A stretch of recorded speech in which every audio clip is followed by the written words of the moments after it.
పోరాడుతుంది మనుషులతో కాదు, పోరాడుతుంది ఎవరితో?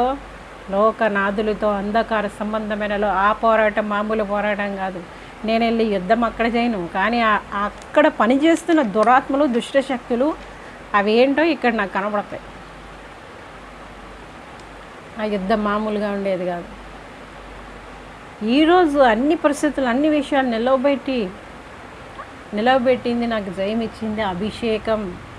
అంటే పరిశుద్ధాత్ముడు అంటే తండ్రి, కుమారుని ఆత్మ ఏకాత్మగా నాలుగు కలిసి ఉంటారు.